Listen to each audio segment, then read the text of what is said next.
What is going on, everybody? Welcome to the Fight Dialogue. My name is Tim. Welcome to Ask Me Anything 13.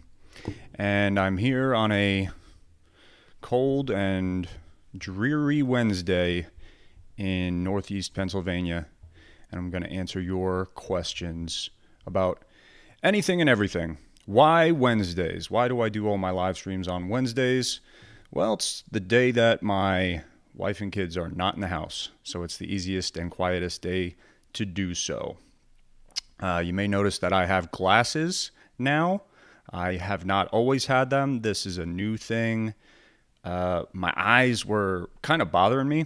Really, my right eye was bothering me because I took a couple eye pokes in jiu-jitsu class, and I kept complaining about it, so my wife told me to go to the doctor, and I did. My eyes are fine, or my eye is fine physically, but they wanted me to do an eye exam while they had me there because I had never really done one before. The last one I did was in school, and they said, let's do an eye exam. They tested my vision, and apparently I have astigmatism, and it's worse in my right eye than it is my left, and apparently I've always had it, so go figure. I'm getting old, guys. I'm going to be 30 in 1 month, and my body is breaking down. Not just my eyes, but I suffered a knee injury about 2 weeks ago. So I'm kind of down in the dumps. Excuse me. I hope you guys can cheer me up a little bit because I haven't been able to train in 2 whole weeks. It sucks. I'm pretty sure I have some kind of meniscus or MCL tear.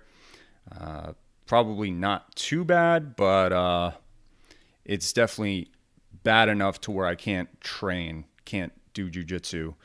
And yeah, it sucks. I've been doing martial arts for 11 years, and this is the first serious knee injury I've sustained. I'm going to the doctor tomorrow to get it checked out to see if it's anything really bad that will require surgery. Hopefully not.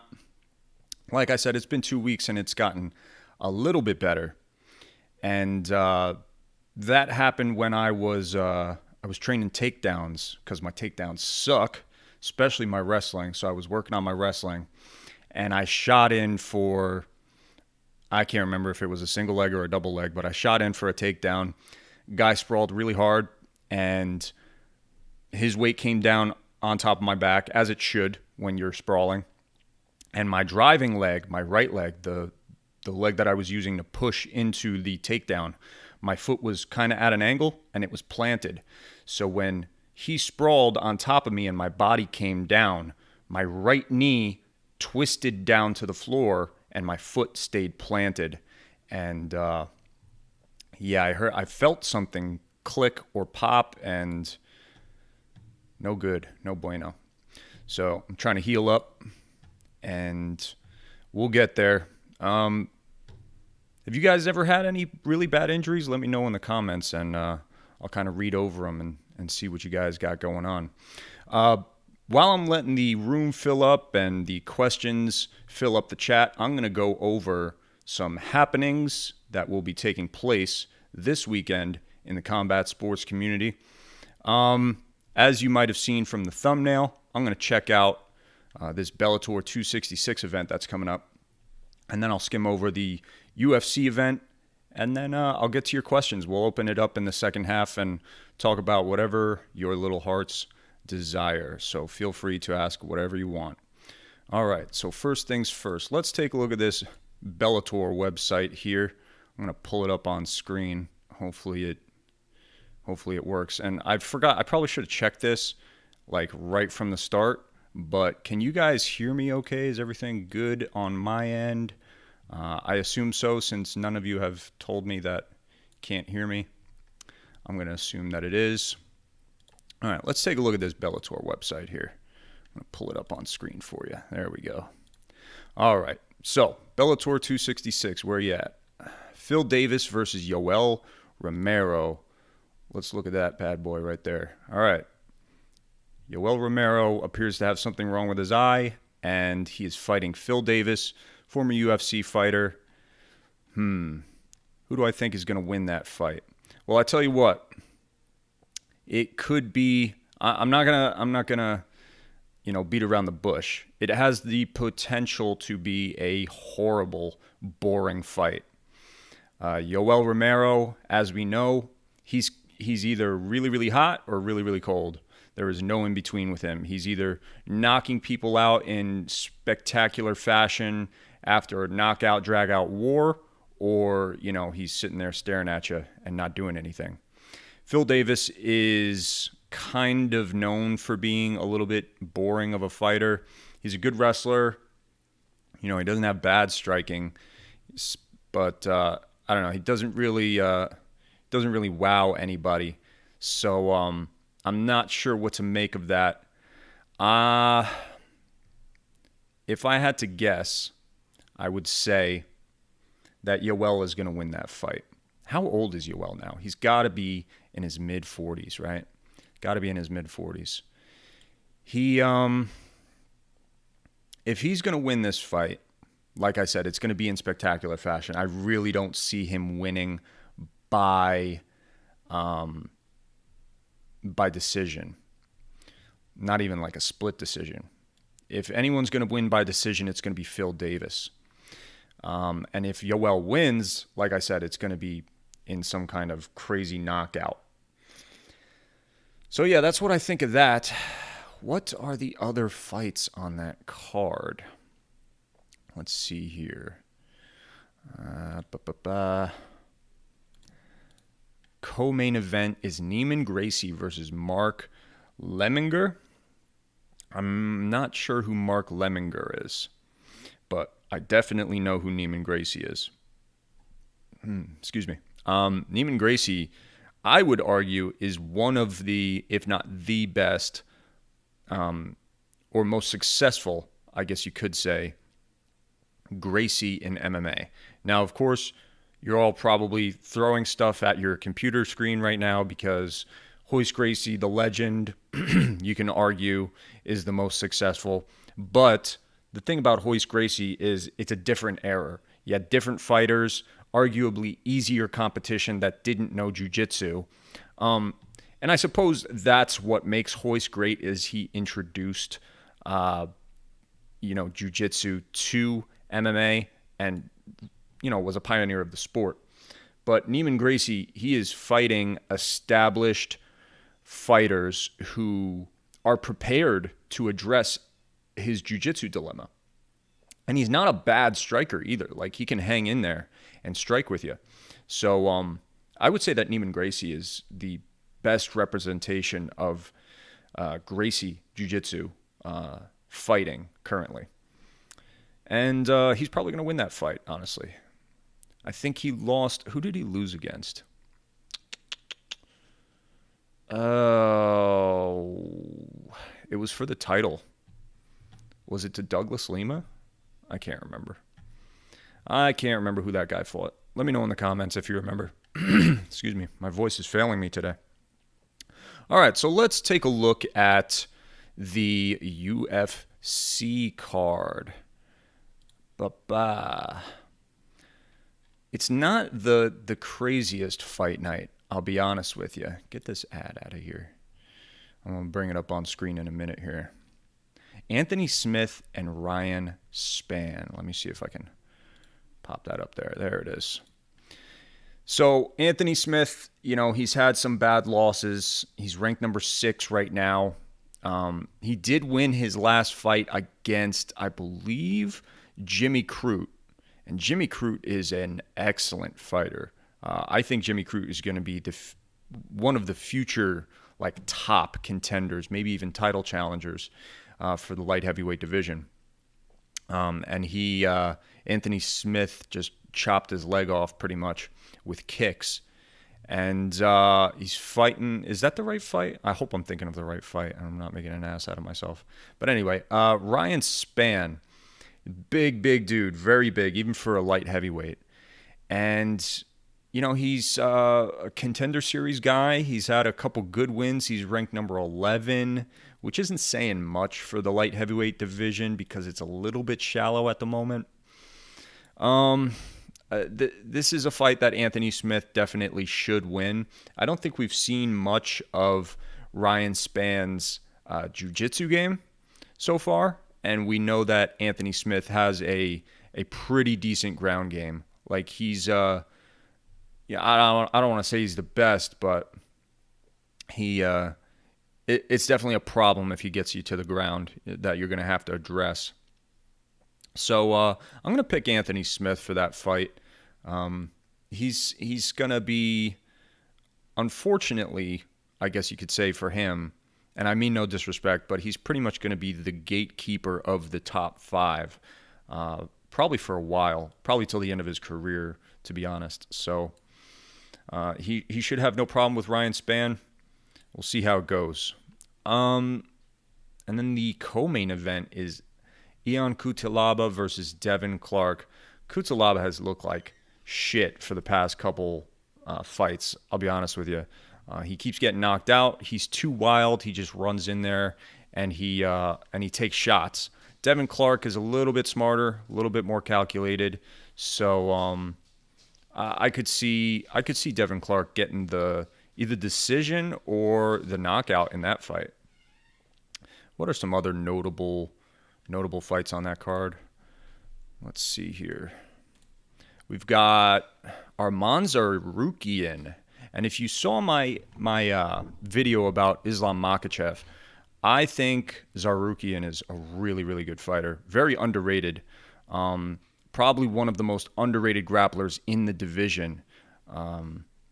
That wrestling match, which is pretty much what it was against Islam Makhachev, was extremely interesting to watch. He was very aggressive with his wrestling and actually managed to get Islam to the ground once, technically, even though Islam popped right back up.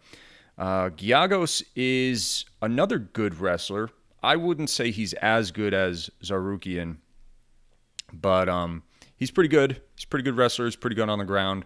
But ultimately, I think that Arman is the better fighter.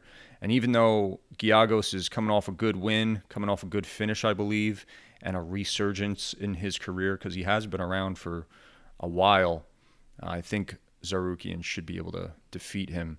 And then Joaquin Buckley versus Antonio Arroyo. Buckley got knocked out by DeChirico, didn't he? I think he got head kicked into oblivion. That might have been his last fight. So they might be throwing him a bone here and seeing how he does against a lower-ranked fighter. So ultimately, Ariana Lipsky, she's a good fighter too. Ultimately, I think it's an okay card on paper. It's definitely not one of the best this year or anything. But I'll be watching it, just like I watch all the cards. And those cards that end up not being that good on paper usually do pretty well. There's lots of finishes and stuff. So at least that was the case on the last card like that. All right, so we've got some questions now. I'm going to open it up and answer your questions. All right, the first question: when will I do a How Good Is Peter Yan's Striking? That is from Remy Havoc. And I definitely want to feature Peter Yan on this channel because he is an excellent fighter and, in my opinion, still the champ, in all honesty, in terms of how good he is. I had a vote on the Discord about a week ago for what fighter you want me to feature. And granted, it was for grappling. How good is their grappling? But Peter Yan was on there, and he came in second place. You know who came in first place? Tony Ferguson. So there you go. Congratulations, everybody that constantly sends me comments asking me to feature Tony Ferguson. It is finally Tony time, and I will be making a video about him. How good is their grappling for Tony Ferguson? And I tell you what, I am hard at work already on it. I've researched pretty much all of his fights already. I've watched all of his fights, and I'm writing the script for it. And I'm a little worried that How Good Is Tony Ferguson's Grappling will get demonetized by the YouTube gods because of how bloody his fights are. It doesn't spell good fortune for monetary things, YouTube related. The last video I made about Tony Ferguson did get demonetized because I had a clip of him submitting Edson Barbosa, and if you remember that fight, it was one of the bloodiest of Tony's career, and that's saying something because he has a lot of bloody fights. So I'm gonna try to figure out something to where it doesn't get demonetized. We'll figure it out. Lucas Acevedo, good to see you, my friend. I am well. Where Roberto Satoshi, Ryzen lightweight champion, would get in Bellator and UFC rankings, in my opinion. So he's asking where Roberto Satoshi would fit into different organizations. He's a very, very good fighter. I believe he is the half Brazilian, half Japanese fighter that Ryzen is just, I mean, there's no other way to put it. They are all over his balls. They love that guy. They love that guy over there. He's very exciting. He's got fantastic grappling, some of the best jiu-jitsu in MMA right now. And he is sadly underappreciated because he fights in Ryzen. Not enough people know about him. I think he would do well. He would probably be Bellator champion, honestly. He could definitely be a Bellator champion. Probably not UFC champion, but he would be in the top 10, I believe, for sure. Yusuf asks, do you learn any wrestling takedowns in BJJ class? I mean, it depends on what school you go to and what your instructor knows. Me personally, I do not have an instructor that really teaches wrestling. I have an instructor that teaches judo. And I have a bunch of buddies that have wrestled before that kind of show me how to wrestle. So me personally, that's where I get all my wrestling training from. But there are plenty of, like my first instructor, he was pretty good at wrestling. Like he knew a lot of, I don't know if he wrestled in high school or something, but he knew a lot of wrestling, and he taught the wrestling in jiu-jitsu class. So it depends on where you go and who's teaching. But jiu-jitsu doesn't really, it's strange because for a combat sport that is fought almost exclusively on the ground, they don't really have many, I don't think they have any jiu-jitsu takedowns. If you're using takedowns in jiu-jitsu, and when I say that, I mean if you're not pulling guard, you are doing some form of wrestling or some form of judo, though one can argue that judo is an offshoot of jiu-jitsu. Well, you can't really argue that. That's a fact. Judo is an offshoot of the original jiu-jitsu, Japanese jiu-jitsu, and it became more takedown-oriented and throwing-oriented, with emphasis on that rather than submissions. So I guess you could argue that judo takedowns are jiu-jitsu takedowns, but we're kind of going down a rabbit hole with that one. Yusuf asks, are you planning on doing a How Good is Valentina Shevchenko striking? I would love to feature Shevchenko as well. I usually include her when I do a vote or a poll on like who you guys would like me to feature next. And unfortunately, she has not won so far, but maybe one of these days I will do one. I definitely will not be able to do so before her next fight, which is at the end of the month. So we'll see. Maybe on her next fight, I'll do it. Johnny Hermosillo, hope I pronounced your name right. How do you think Cody No Love versus Kai Kara France goes? Cody Garbrandt versus Kai Kara France. I think Kai Kara France is the faster and more active, I guess you could say, fighter. And then Garbrandt is the more explosive guy, the guy with more power. I think technically speaking, they're on the same level, or a similar level at least. I don't see Kai Kara France finishing Garbrandt.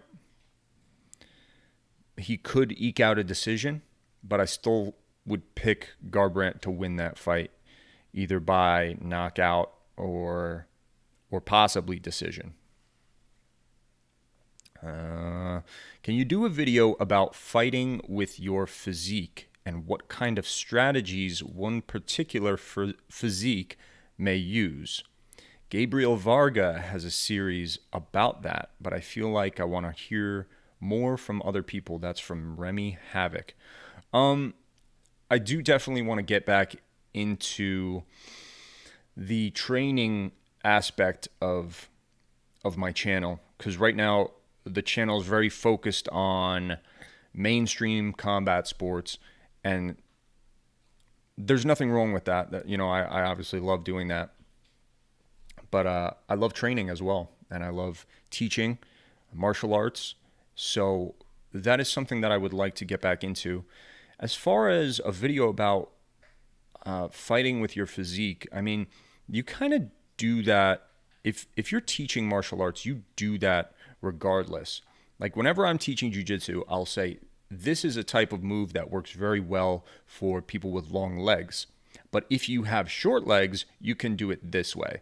There's almost always going to be another variation of the move that helps people of a different physique accomplish that move.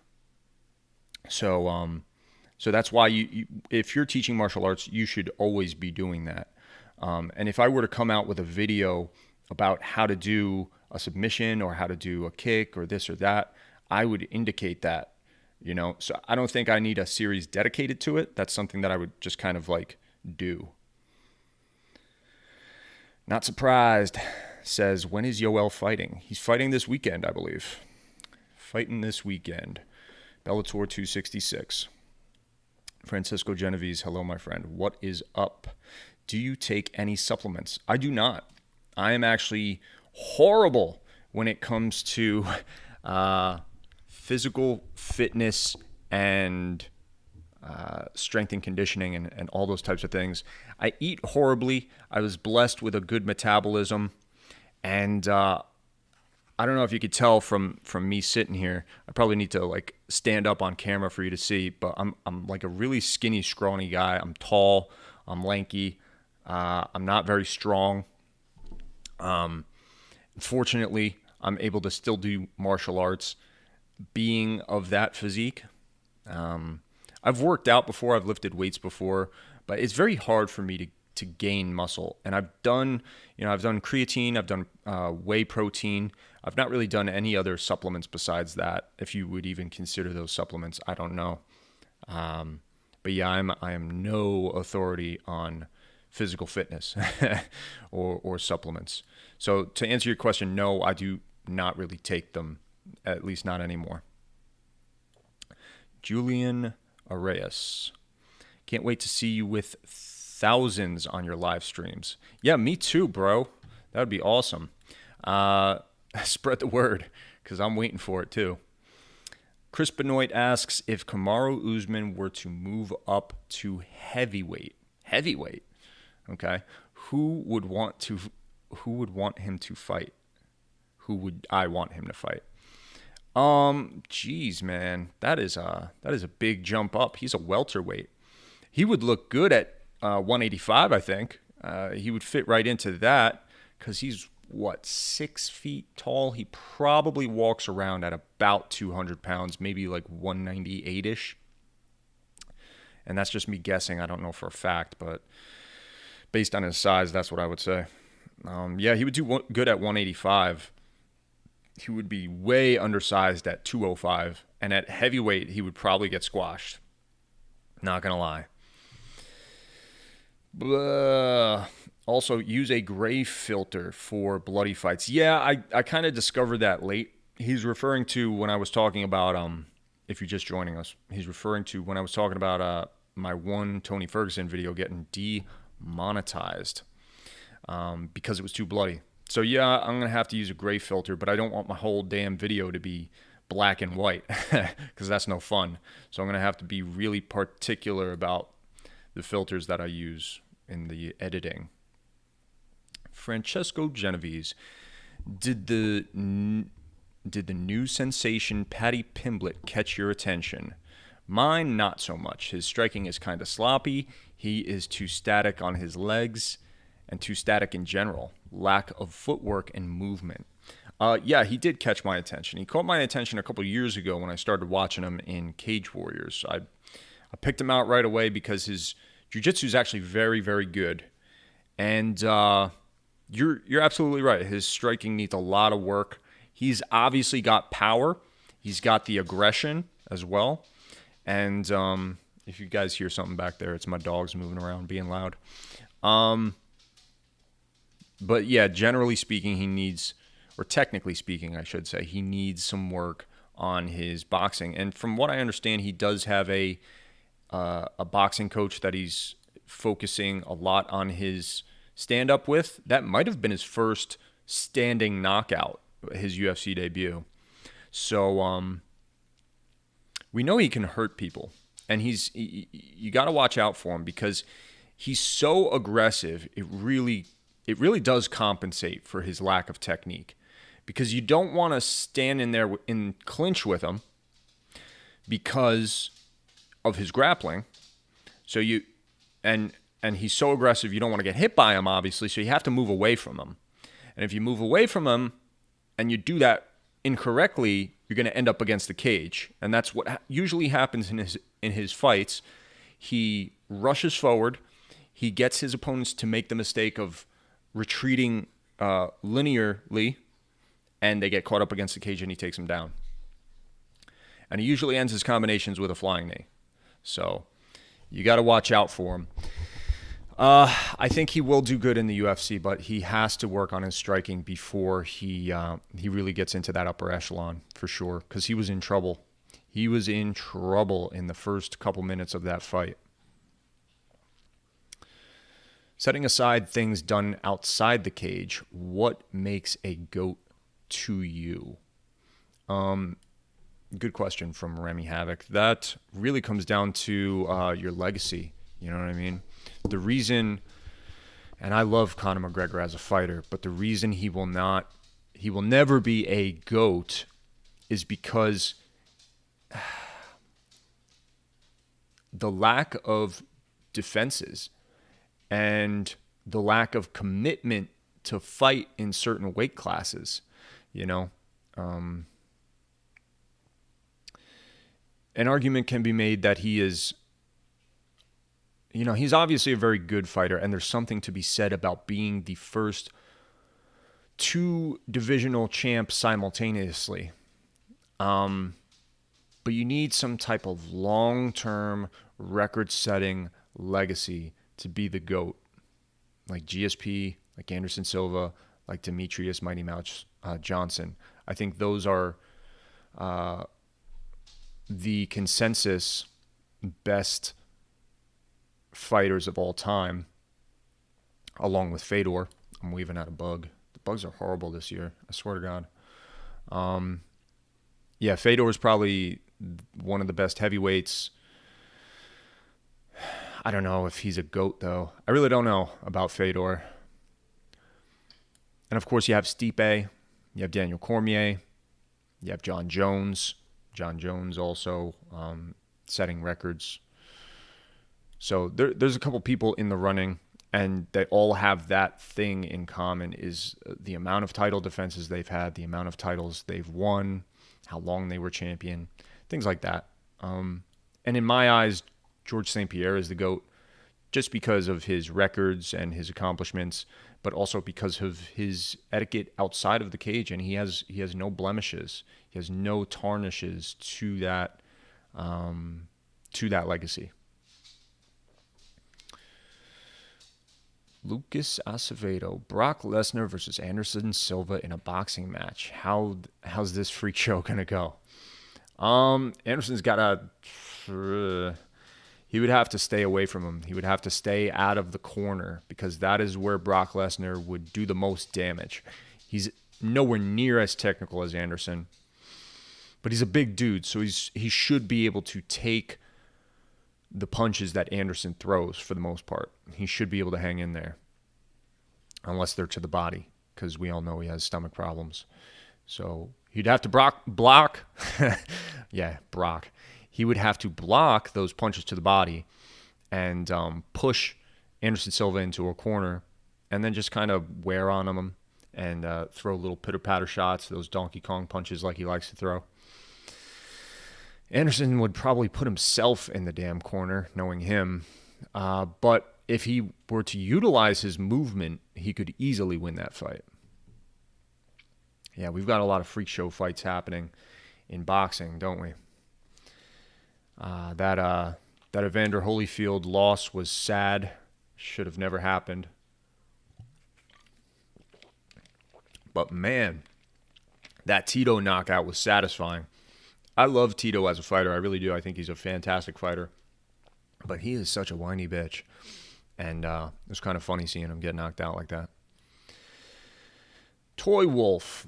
Hey, Fight Dialogue. Would you rather fight 10 gorillas or 50 Yoel Romeros? Well, my name is Tim, not the Fight Dialogue. Fight Dialogue is the name of the channel. But I would rather fight probably 10 or 50 Yoels. Is that consecutively or like all at the same time? Because either way, that's horrible. But consecutively one after another is actually somewhat plausible. I would lose on the first one. I wouldn't even get to 50. But gorillas probably bite. And they're probably stronger than Yoel. So, yeah. If Kamaru Usman were to move up to middleweight, I butchered my question. So that's okay, Chris. But yeah, he would do pretty decently at middleweight, I think. I don't know if he would be champion, but he would do very well.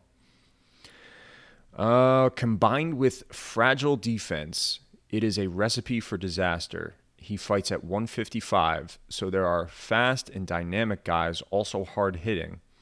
He almost lost his debut against an unranked fighter. Who are we talking about here? Who are we talking about, Francesco Genovese? Please clarify, because I'm lost. Let's see. Getting lost now. Getting a lot of questions. It's all good stuff, though.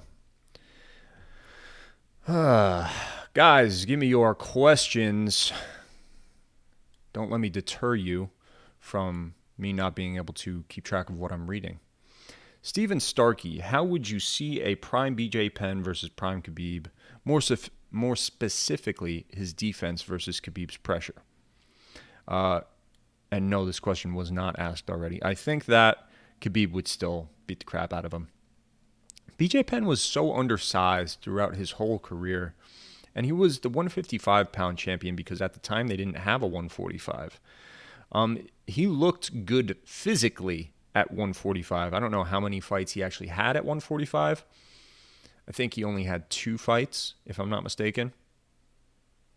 But he looked good physically, like he didn't look drained. And I think if that if there was a 145-pound division in his prime, he would have been the champion of it. He has good jiu-jitsu, but it's nothing that Khabib has not seen yet in his career. And honestly, Khabib is just so much bigger and so good at controlling people. It would have been very similar to the GSP fight, the second GSP fight. How many fights did they have? 3? Second and the third, BJ lost. I can't remember. But yeah, it would probably look something like that. I'm probably going to have to skip some here because I don't know what they're talking about. Apologies. Remy says that he thanks me for asking his questions and I'm underrated. Gee, thanks, bro. I appreciate all the kind words that I'm getting from you guys. I really do.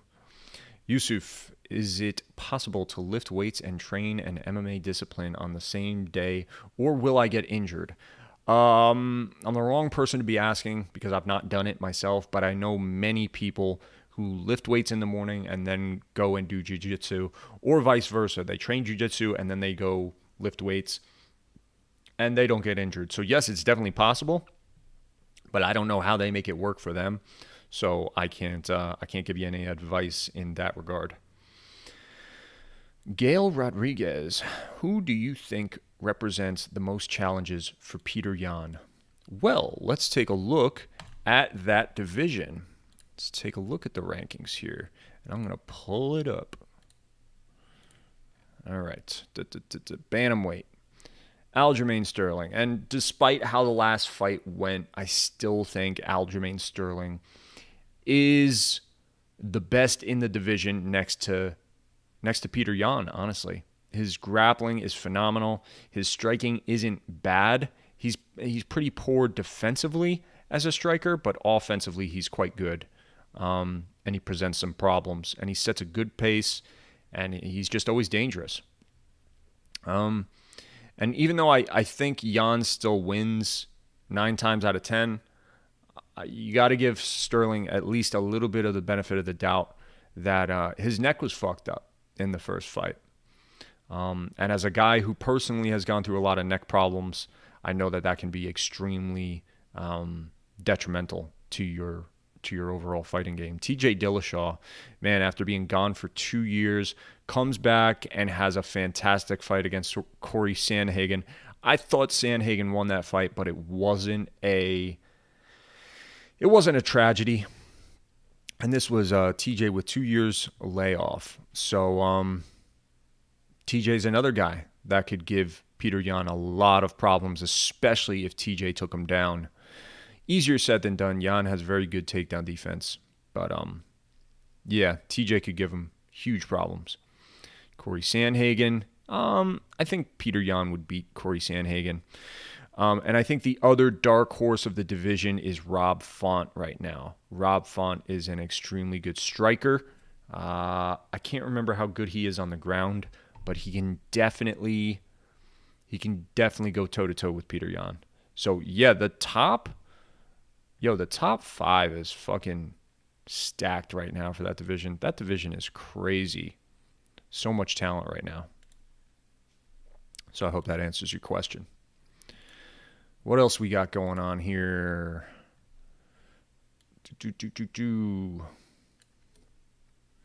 Yusuf asks, what is your criteria to determine a very good striker? I mean, pretty much what I outline in the How Good Is Their Striking videos. How good are they defensively, offensively, technically, and distance. Distance is huge. Distance is arguably the most important thing about not just striking, but fighting. You may not think that distance is really utilized too much in grappling, but distance is so key in grappling. It can make the difference between whether you are passing or not passing, whether you are able to sweep or not sweep, whether you're able to take the guy down or not. Distance is the first thing that you need to learn about in fighting in general.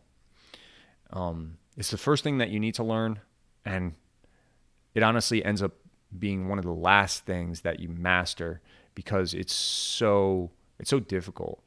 I don't want to say I've mastered, but I've gotten the hang of distance in some contexts, particularly when I'm on the ground and I've got a hold of somebody. But in regards to takedowns and just striking in general, I'm still pretty new to it. Not new to it, but, I'm not nearly as good at it. It takes a long time to get that down. So a guy who really understands distance is usually going to score higher when I do those videos. Toy Wolf, do you think Yoel has what it takes to become a champion in Bellator? Yeah, probably. Nemkov is going to be a fucking problem, though. And they're doing the Grand Prix right now. And I think that Joelle will beat Phil Davis. I hope the Rumble Johnson versus Yoel fight takes place at some point, because that would be awesome to see. But I think Nemkov is fighting Rumble Johnson first. And that's going to be an interesting fight because Rumble Johnson didn't look that great in his last fight. He almost lost it. He got rocked really badly in his last fight in Bellator. And he won it by the skin of his teeth, quite frankly. And and on the back of his power. And by that I mean his power is what won the day, as it usually does. So Nemkov is so talented and so technical and so young. Unlike a lot of these other guys in the light heavyweight Grand Prix, he is one of the only ones that's not fought in the UFC before, is not like nearing 40 or past 40. So, or has had a career of 10 plus years. I mean, I might have to bite my tongue. I don't exactly know how long Nemkov's been fighting, but I don't think it's been that long.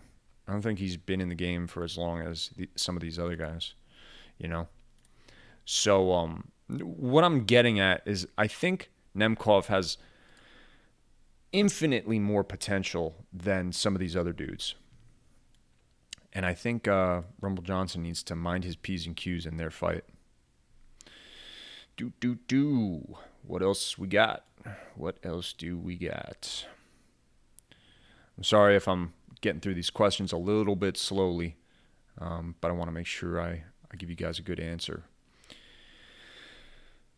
Do you think Conor would have been a triple champ if instead of the Floyd fight, he got a fight with Lawler in January of 2016? That is an interesting question from Lucas Acevedo. That is when Lawler was looking pretty good. I don't know, though. I think Lawler's too big for him. And I think that Conor's chin was 145. Conor, my God, it's a shame that guy. I mean, I understand why he didn't stay at 145, because he really had to kill himself to get to 145.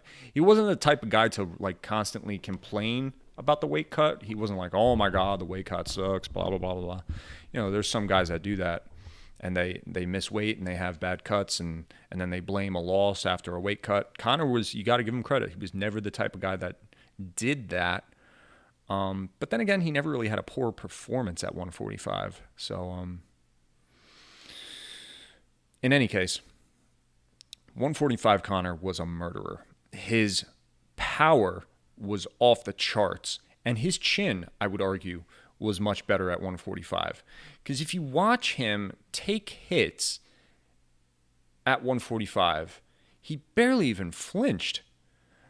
Like, he got hit in every fight.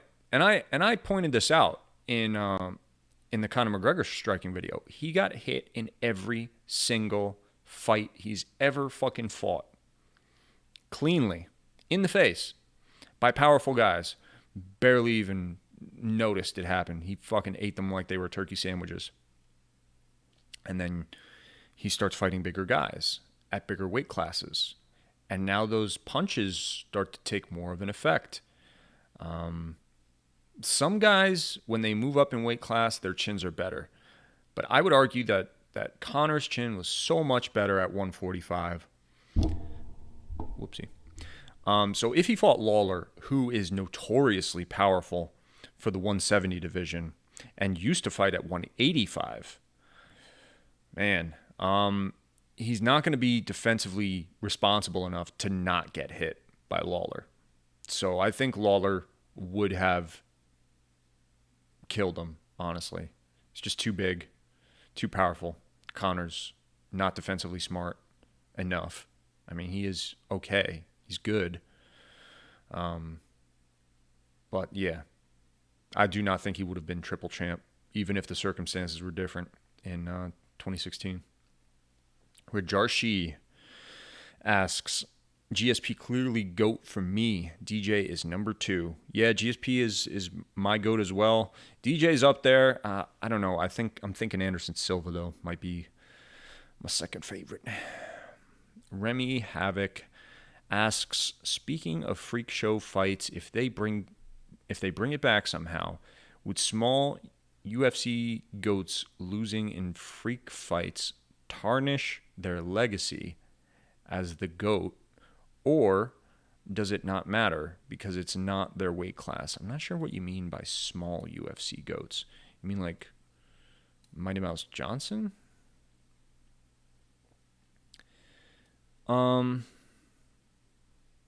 If they come back for freak fights. Yeah, I mean, freak fights tarnish anybody's legacy, really. I mean, look at the people that don't even really have a legacy. Look at Paige Van Zandt right now. You could argue that her going to BKFC and boxing is a freak show fight because she's not a boxer. She never was. She won most of her fights by submission or decision. She wouldn't box people. She never outboxed people. And here she is going to bare knuckle boxing, you know? She never had a legacy. You know, she never even made it into the top 5 of the division, if I'm not mistaken. And those fights in the BKFC are freak show fights. So, yeah, if you're like a GOAT like Amanda Nunes or DJ and you do one of these freak show fights, yeah, it's going to tarnish your legacy just a little bit, especially if you lose them.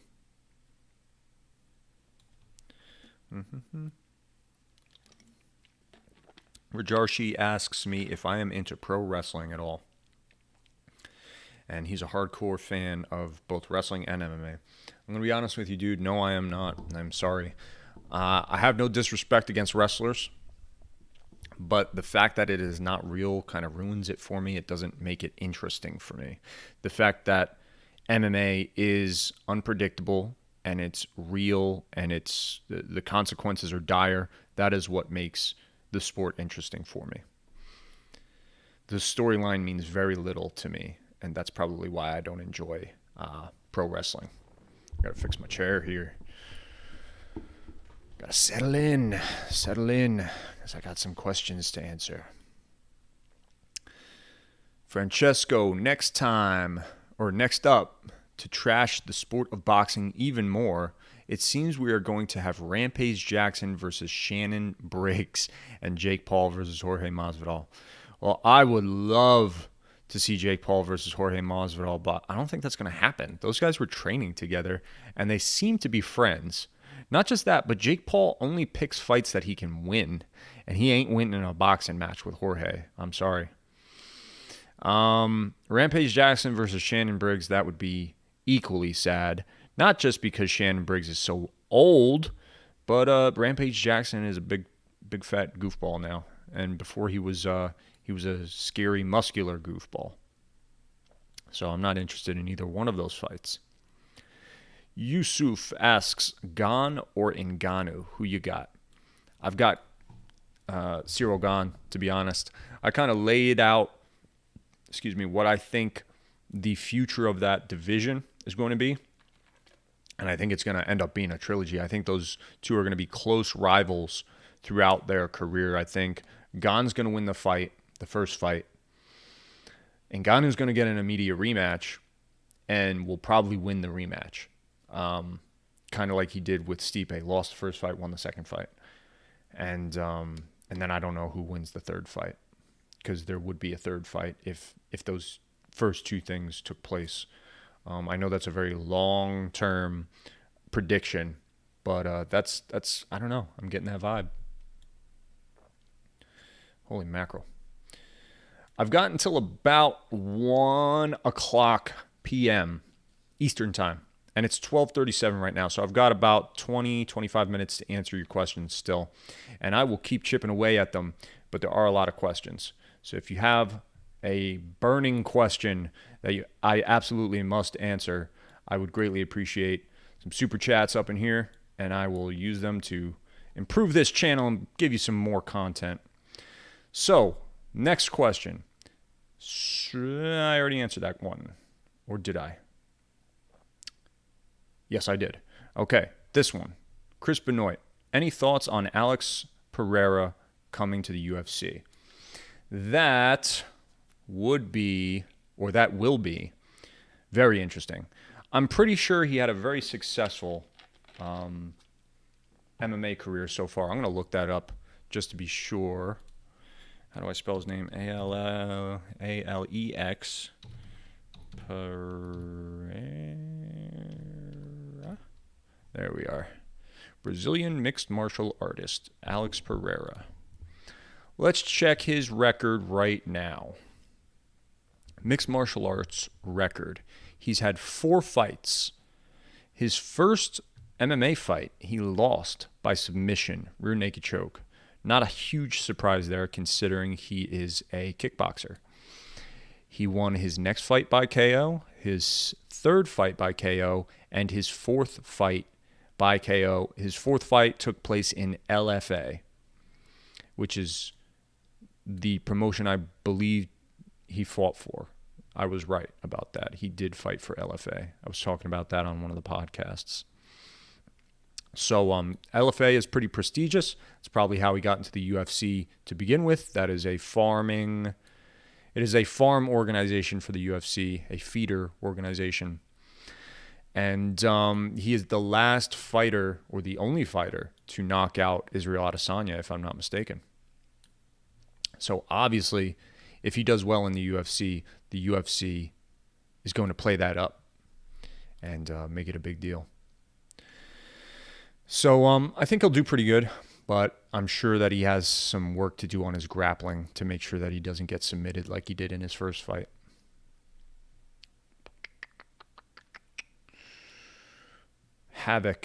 Remy Havoc. What are your thoughts on mind games inside the cage? We have the usual mind games like what McGregor popularized, but what do you think about fighters like MVP? I think you could definitely cross the line when using mind games, but I don't want to say I like it, but I appreciate the fact that that is a tactic in fighting.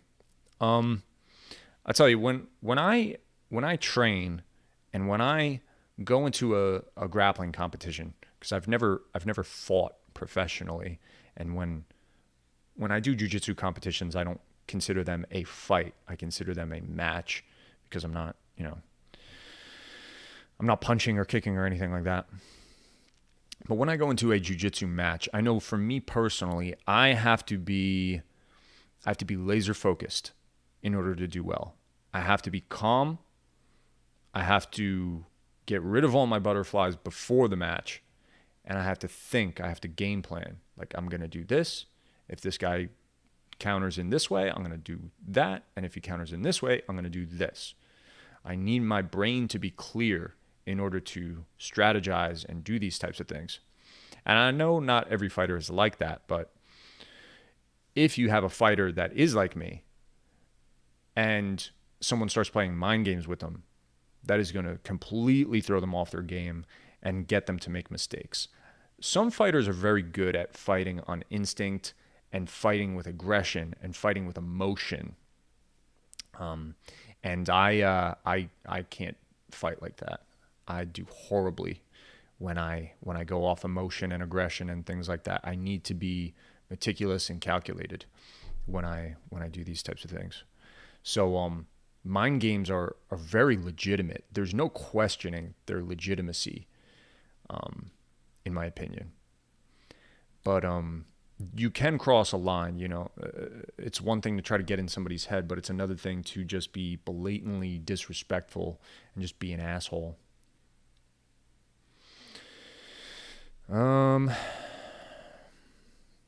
Gail Rodriguez asks, any predictions for Canelo versus Plant and Poirier versus Oliveira? I am going to be honest. I'm a boxing casual. I really don't follow boxing that closely. I'm not sure who Plant even is, but I guess Canelo's fighting him. And considering the only fighter I really know about is Canelo, between those two guys, Canelo's fantastic. He's a great boxer, so I would probably pick him to win. Poirier versus Oliveira. Now that is an interesting matchup. And it's surprising that it hasn't taken place yet, with all the time these guys have spent in similar divisions with each other in the same organization.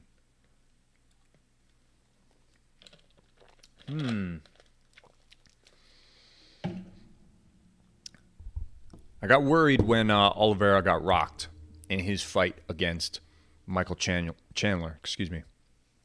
But I tell you what, I did not expect him to knock Michael Chandler out. That was impressive. And if you can knock Michael Chandler out, you could probably knock Dustin Poirier out. Because both men, Chandler and Poirier, have pretty similar chin durability stats, if that makes sense. They've both been knocked out, but it's not easy to knock them out. Who has the grappling advantage? Definitely Oliveira. Who has the striking advantage? Definitely Poirier. But neither one of these guys are schmoes in either aspect of MMA. They're super well-rounded, each of them. I could see Oliveira winning by submission. I could even see him winning by knockout. Far more likely that he wins by submission. And then when you look at Poirier, I could see him winning by submission. Oliveira has been submitted 3 times, twice by guillotine, and Poirier has a pretty good guillotine. Granted, he's never submitted anybody with his guillotine, but he's gone for it a couple times and almost gotten it, including against Khabib. And then obviously I could see Poirier winning by knockout. So, man, I don't know. That is such a, in my eyes, that's a toss-up match. But I'm going to pick, I want Oliveira to win, but I think Poirier would be the favorite going into that fight, to be honest with you. Yeah. My heart says Oliveira, but my brain says Poirier. Good question. Since you said it's also about the legacy, what do you think of the mostly controversial decision wins like Mayweather's wins and GSP's last few wins? People always call and or dismiss it as running. I'm not sure what you mean by that, but in terms of the rest of your question, if we are considering who the GOAT is and we take into account every single one of their wins, losses, what was controversial, what was not, what was clear cut, what was kind of skating by, you're going to have that with any fighter. Any fighter that has, more than 10 fights, they're going to have some questionable wins. They're going to have some questionable losses, because a lot of people consider Khabib to be the best lightweight of all time, yada, yada. He lost his fight with T-Bow. I'm sorry. He lost his fight with T-Bow. But not on paper, not in the eyes of the judges. So you got to go with what it is on paper, unfortunately. You got to go with what is set in stone. And their record is set in stone. And whether that gets overturned or something like that, then okay, of course, now we're talking about something different. But when a decision is made, you got to live with it, unfortunately, whether it's right or wrong. So when considering the GOAT, I don't really go down that road too much. I don't go very far down that road because it's just going to lead to so many questions. And at the end of the day, all fighters are going to have fights like that if they've been in the game long enough. Mr. Genovese, does it upset you if your partner goes too hard or cranks a submission too much, slams you or takes you down too hard? Yeah, I mean, I have a pretty good relationship with all of my training partners, and injuries are going to happen sometimes. It's just the bottom line. It's a tough sport. But if I have an injury, I let my training partner know, like, hey, my neck's kind of fucked up. Just don't neck crank me, please. And then if they neck crank me after that, then yeah, I'm going to be pissed off. But if I don't say anything and they're just training with like a little bit of intensity and they kind of tweak something that was maybe bothering me, no, I'm not going to get angry. But if they are training too intensely and like I say like, hey, like I just want to go light. I mean, even saying that is a little different because when you say go light, guys are like, oh, yeah, we'll go light. And then ends up getting ramped up. And that's going to happen sometimes without the guy really even intending it to. So you got to be smart about who you train with. And don't be ashamed to say, like, hey, man, we always go really, really hard whenever we train. So I don't think it's a good idea for us to train today because I'm feeling a little hurt or something. Don't be afraid to do that because you want to be able to preserve your body to continue training. And they shouldn't feel insulted if that's the case. But yeah, just be careful about your training partners and who you're picking, and make sure to communicate, and that'll alleviate a lot of the issues that you might have. The Brown Guys MMA says, Izzy versus Alex in MMA. What are your thoughts? I spoke about Alex Pereira's entry into the UFC. I didn't speak about how a matchup would go with those two guys, though. But I would say I haven't really seen much of Pereira's ground game, and I have seen a good deal of Adesanya's. And I know it's not Adesanya's strong point, obviously, but I know exactly what he can do on the ground. And I don't know what Pereira can do on the ground. Would that fight end up on the ground at all is the question. But if it did, that would be an avenue for success for the style bender, I believe. In terms of the stand-up department, it's been a while since these guys fought, and it was in a different sport. So I don't want to put too much weight on the knockout win for Pereira, but you got to consider it at least a little bit. The guy's got a hell of a left hook, and Adesanya keeps his hands low, dude. I think Pereira's got a long reach, too. He's got a pretty long reach considering his size, which is probably how he clipped him with that left hook. So I would pick Adesanya to win that fight. I think he has more ways to win, but I wouldn't say it's out of the realm of possibilities for him to lose. Rajarshi Silva, man, too many disappointing losses and at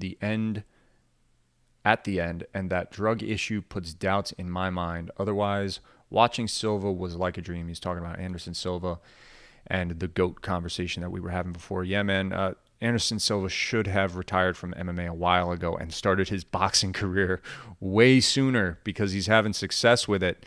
And he is adding to his legacy, if anything, with his boxing career. But yeah, the end of his MMA career was sad to watch. Lucas Acevedo, could Geichi be champion at 145 since he said that he doesn't really cut that much weight and steps in the octagon at 165? Would he be the hardest hitter at 145? Yeah, he probably would. But I don't know how his chin would hold up at 145. He has been knocked out at 155, and he is known to be defensively irresponsible in the past. He's gotten a little better at that.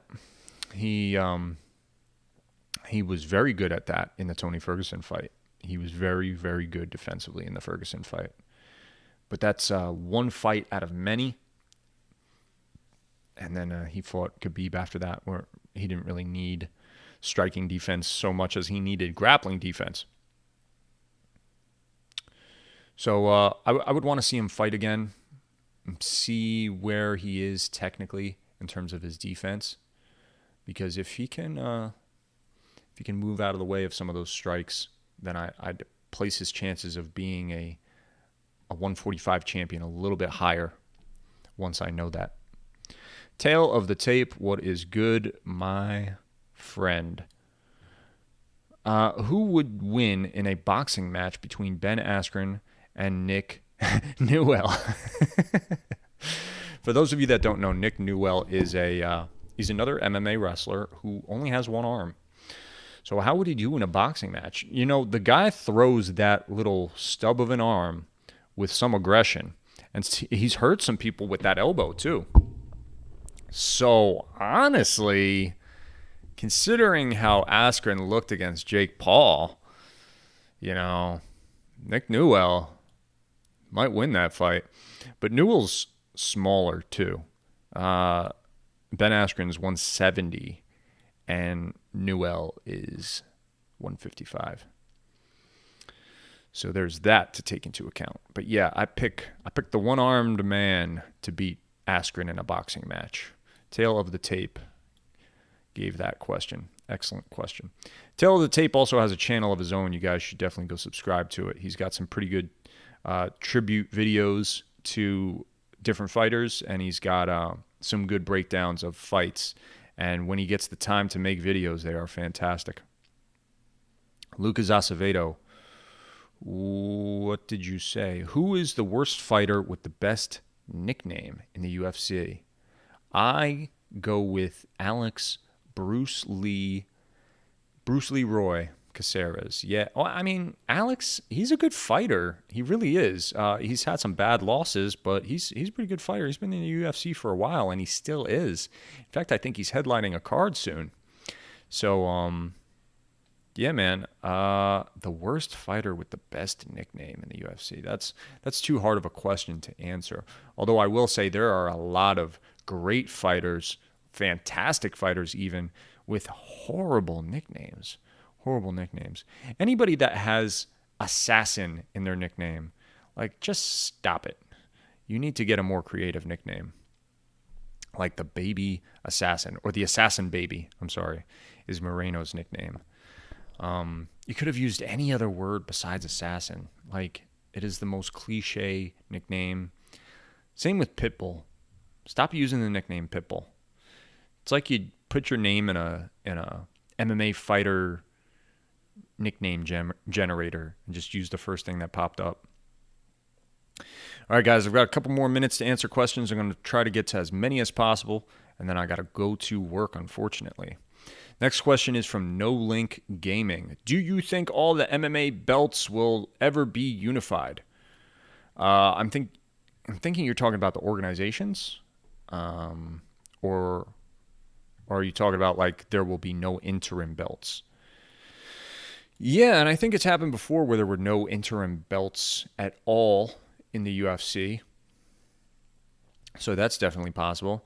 In terms of like all the organizations like just coming into one and there only being one lightweight champion, only one welterweight champion, instead of having a welterweight champion for UFC, welterweight champion for Bellator. No, that will never happen. There will always be other organizations, and I'm pretty sure by law there has to be other organizations. Otherwise, the UFC would truly have a monopoly on that industry.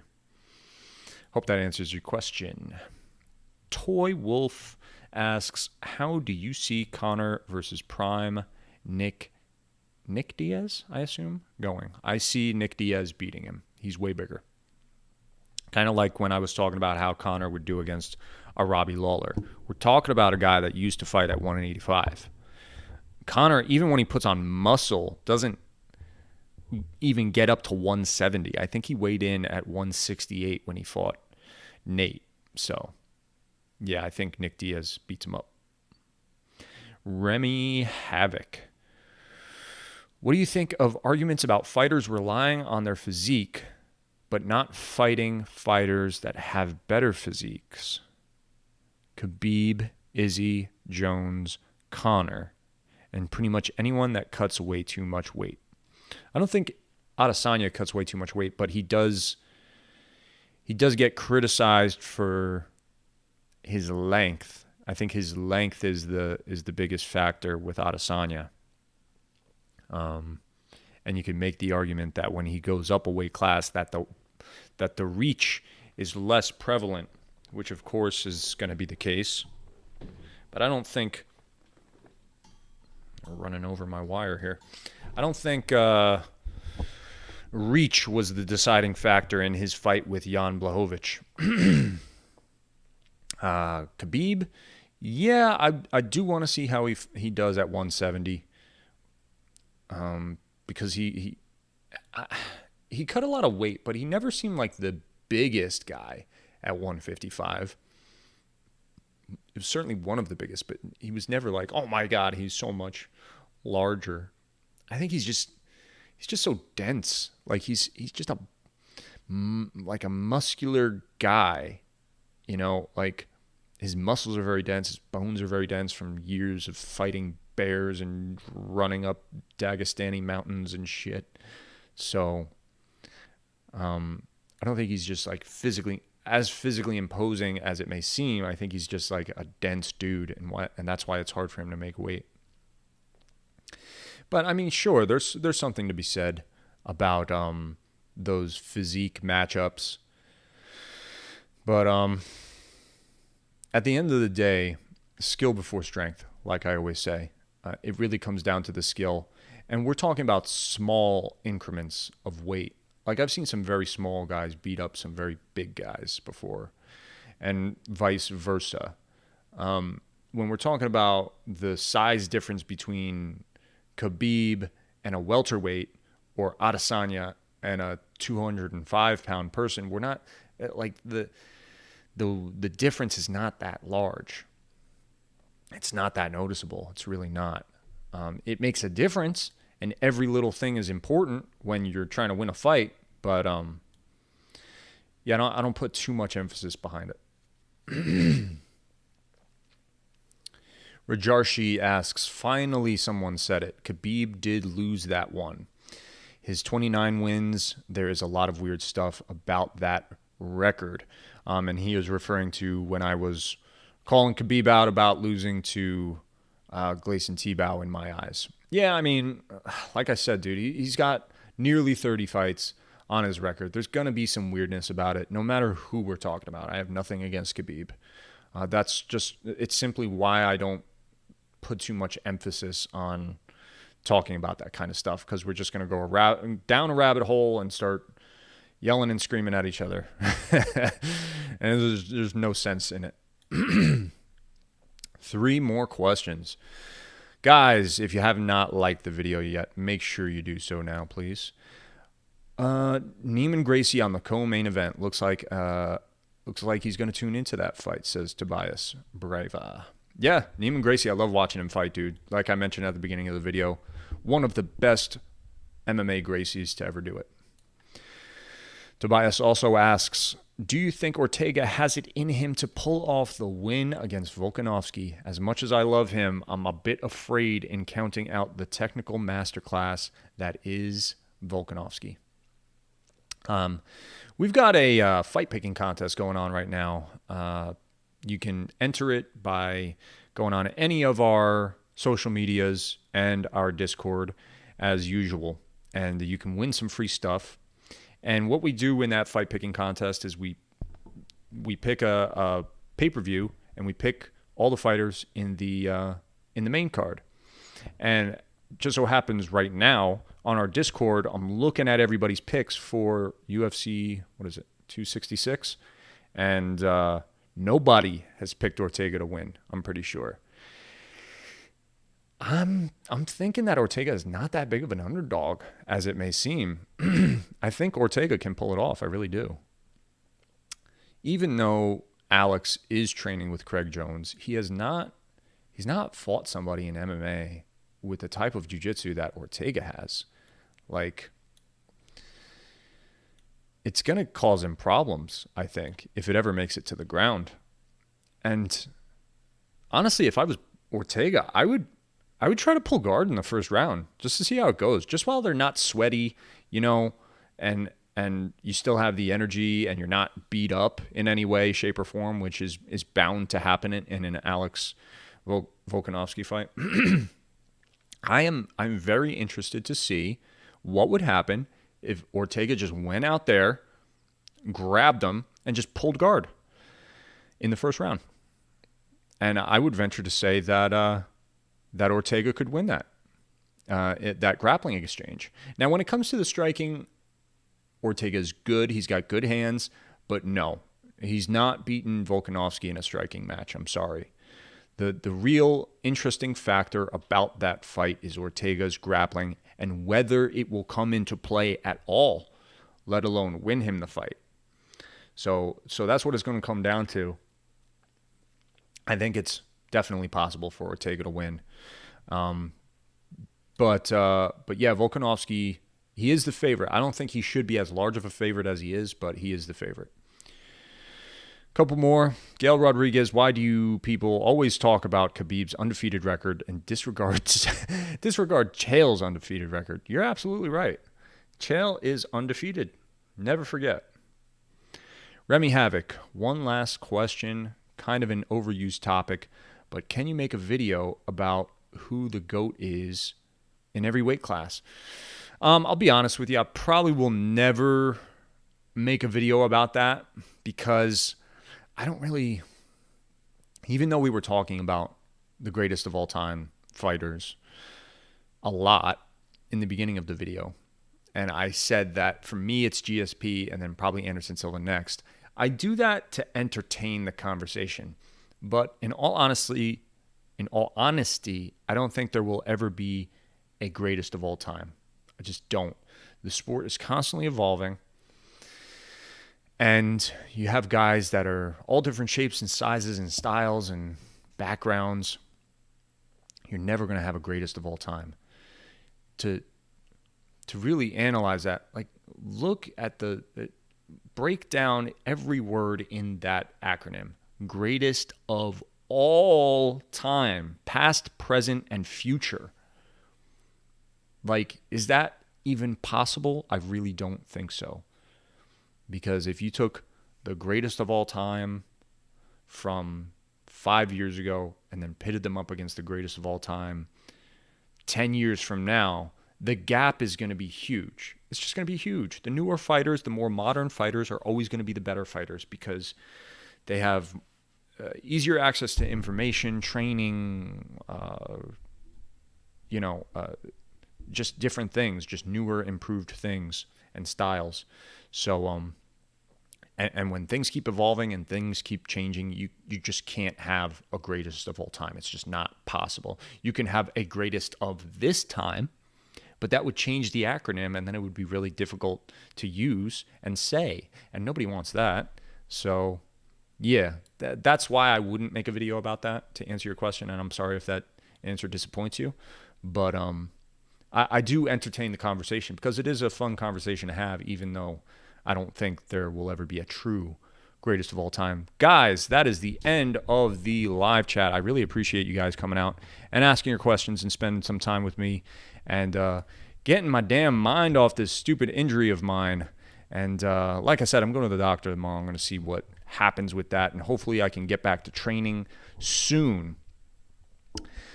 Speaking of training, I've got a lot of training videos of me whooping some butt and me getting my butt absolutely beaten the shit out of by my training partners on the Patreon and now YouTube channel memberships. You guys asked for it, and now I have it. Channel memberships, I have all the same stuff that's on my Patreon on the channel memberships, including me training, Al training, and I've got some new series on there too. The newest series is called Remember That Time. It's a bit of an unofficial name at the moment before I can think of a better name. But it kind of takes a look at MMA history. And the first two videos, the first one is about the time Kat Zingano beat the crap out of Amanda Nunes. And then the second video, which just came out yesterday, is in early access, is about when GSP fought a bantamweight named Ivan Menjivar. So some pretty interesting moments in MMA history. Get early access to that. Check them out. Let me know what you think of them. And also, you guys get a discount on merch if you do that kind of stuff. All right. And let's see. That is pretty much it, guys. Have fun watching the fights this weekend. I appreciate you guys coming out again. And I love you all. Peace.